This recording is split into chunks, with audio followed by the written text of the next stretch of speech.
All right, everyone, it's been a couple months since Matt and I have been able to do a video, and it is March 24th today, and everyone is getting very excited about spring.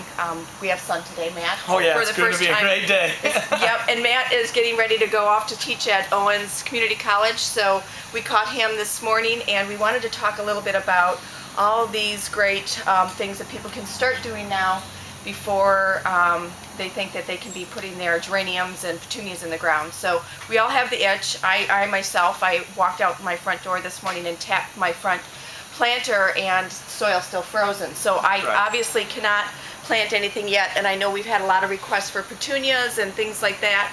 So let's talk a little bit about some and I've also got the itch. I walked out my front door today and I had butterburst started. I was just about ready to flower, and I had a lot of my bulbs popping out of the ground. It's an exciting time of the year. A lot of people don't even think about April as being this huge floral month, but you got witch hazels are going to be blooming. That's right. And you got all kinds of really cool stuff that's cool to see early on. We actually too, I know a lot of people could go out into their yards. My flowering quince is budded. Yep. Snap a couple branches off of that, put it in some warm water for a little bit.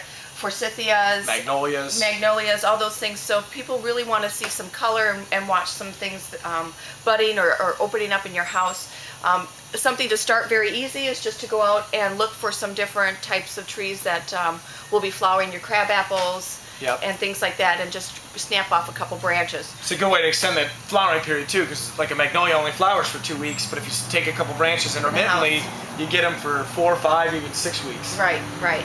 Well, we have violas, and our violas have been blooming for a little bit, but they're still budded.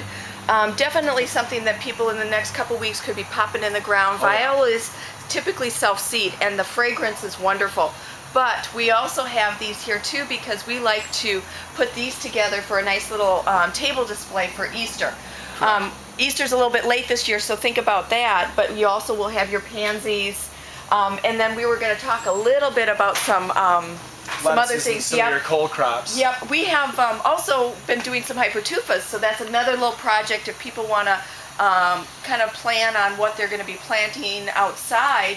You know, we recommend you go to your local greenhouses. There's a lot of things going on in the greenhouses, a lot of new plants, and especially here in the Toledo area, the greenhouses are actual growers, and so they've got everything out on the benches where you can go around, take some notes, and maybe think about a Hypertufa container that you create to put one of your favorite plants that you saw there into it. And a lot of people normally just associate Hypertufas with succulents. But they're actually good for a lot of other plantings as well. You can use them for cold crops.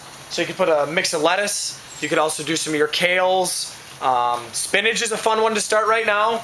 It's always cool, especially if you've got an area where you could put like a little polytarp up to create a little seed bed in your backyard for some spinach. Cover it up with a little bit of plastic. Make yourself a little makeshift cold frame. That's right. And they'll start to sprout relatively early. They're a cold season crop, so they don't really mind a whole lot of the colder temperatures. They actually prefer it too, because then they don't go to seed as quickly. Correct. It keeps them from bolting. It keeps them from getting that long flower stalk that you see, because as soon as that happens, flavor goes down. That's right. So we did this one. We made this little Hypertufa about a month or so ago. And these are actually just the violas sitting in their packs, but we placed them in there with a little bit of moss around it, and you know, could be a little container sitting on your kitchen table or on your dining room table at Easter, and then taken outside for the rest of the season. Correct. But that's one of the things that we do here. Like you said, your little cold frame, Matt, we have all sorts of vegetables started that are perfect for that. And not only do they work for your kitchen table for eating, but they're also actually kind of neat to be planted in your mixed containers for the summertime. So that's been a real hot thing in our industry, is people using edibles in ornamental situations, and I know we've talked about it as well. And you do some lectures on that. Oh yeah, I do a lot of lectures on that, and I was just at the Dallas Arboretum, and their bulb display was covered with edibles.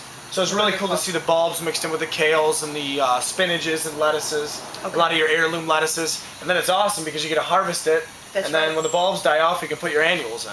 So you get an extended season out of it. We'll be doing some Swiss chard. I know last year my Swiss chard did beautiful. Oh, it was a beautiful crop. Bright Lights is one of the names for the colored kales, the stalks of yellow, red. I mean, one of those, just put it in a planter and let it go, and then take it off and chop it up in your meal for the Oh, yeah. evening and let it go. So, but I wanted to talk about this, the Dinosaur Kale, or this Italian kale. This is amazing, and it's such a cold hardy kale, something that you can use now and then reseed again for the fall. But this makes a beautiful upright addition to one of your pots that you can put together with, you know, some of your flowering annuals. So And it'll actually do well on the ground too. You can actually, it's already raining. But it's also a cool plant in the ground too, because you can use it throughout the season. Even though it gets some frost on it, Right. you still get edible leaves after your big frost, and you get them early too. A lot of people are picking them early. yeah. We got our petunias growing here too, because petunias like to grow very cool. This is non-heated area of the greenhouse. So I just set them up a few weeks ago, and they are doing beautiful. So I know everybody's got the itch, and we just need to figure out what are the things that we could be working on. Did you put something else together? Yeah. Another thing that you can do is you can start off some of your seeds now. So you can do one of these trays that you can do inside your home for things like snow peas. Yep. Because snow peas are another early crop. Get them started. They'll germinate relatively quickly. And if you put them in one of these trays, you can fill it up with a mixture of potting soil or vermiculite and put the Jiffy tray right on top. And it'll keep that humidity up in this microclimate that we created. Getting those seeds started early, then take them out, acclimate them, or get them used to colder temperatures, similar to like what you're doing with your plants right now, and then put them in your cold frame. Right. So maybe take the container, stick it out for the day. It's going to get cold at night. Bring it in. Right. Do that for a couple days before you try to, drop them outside, because the last thing you want to do is shock plants this time of year. Well, we always have a few of our tried and true gardeners coming in talking about St. Patrick's Day as the day that you plant your peas.